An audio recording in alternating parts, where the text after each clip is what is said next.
YCP MP Mithun Reddy arrest అయ్యాడు కదా, ఆయన జైల్లో ఉన్నాడు కదా. కోర్టు పోలీసులకి ఆదేశాలు జారీ చేసింది. మిథున్ రెడ్డికి మంచి బెడ్ సెట్ చేయండి, అలాగే మంచి ఫ్యాను, అవసరమైతే ఏసీ కూడా సెట్ చేయండి, టీవీ కూడా సెట్ చేయండి. మామూలు కమోడ్ కాదు, వెస్ట్రన్ కమోడ్లో ఆయనకి సదుపాయం కలిగించండి. ఇంటి నుంచి భోజనం తెచ్చుకుంటాడు రోజుకి 3 సార్లు, ఈ సదుపాయం కూడా కల్పించండి. వారంలో 2 సార్లు తన లాయర్స్తో మీటింగ్కి అనుమతి ఇవ్వండి. వేడి నీళ్ళ స్నానానికి రెడీ చేయండి. ఆయన రాసుకోవడానికి కొన్ని బుక్స్ కావాలి అంటే ఇవ్వండి. వైట్ పేపర్స్ ఇవ్వండి, పెన్నులు కూడా ఇవ్వండి. ఇది జోక్ అనుకున్నాను కానీ నిజమేనంట.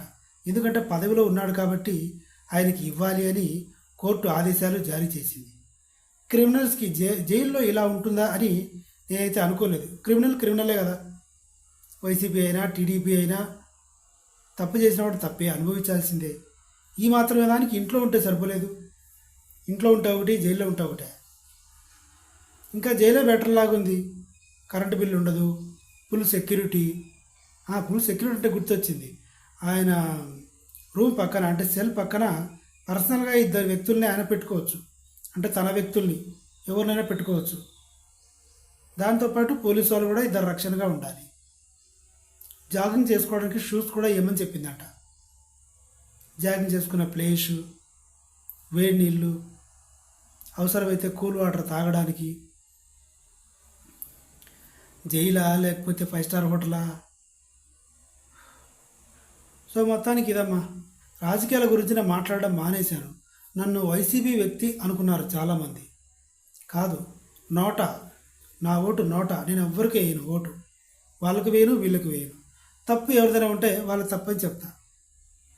ఎస్, ఎవరు ఎన్ని అనుకున్నా ఒక తెలివైన వాడు, దేశం కోసం పనిచేసేవాడు నాయకుడు అయినప్పుడే ఓటేస్తా. ఉదాహరణకి చెప్పులు కుట్టే అబ్రహాం లింకన్ అమెరికా ప్రెసిడెంట్ అయినప్పుడు ఎంతో ఆనందించాం కదా మనం ఆ మాట చెప్పుకుంటూ. అలా భారతదేశంలో ఎందుకు లేదు? డబ్బున్నాడు, పెద్ద పెద్ద ఫ్యాక్టరీస్ ఉన్నాడు, వాడు మాత్రమే రాజకీయ నాయకుడు అవుతాడు. ఎందుకు? డబ్బు ఉంది కాబట్టి. అందుకే నేను వేయను నా కొడుకులకి, ఇద్దరికి వేయను. జగన్కి వేయను. ఇంకో మాట కూడా చెప్తా. బాబాయిని లేపేశాడంటే మరి మామగారిని లేపేసింది ఎవరు? చెప్తున్న మాట. ఎన్టీ రామారావు గారు పింగళి వెంకట్రామయ్య గారిని నడు రోడ్డు మీద, తర్వాత ఇంకొకటి వంగవీటి, ఎందుకు ఇంకా చెప్పుకుంటూ పోతుంటే ఎన్నో వస్తుంటాయి. రాజకీయాల గురించి వద్దు అనుకొని మళ్ళీ ఇవన్నీ ఎందుకు చెప్పడం?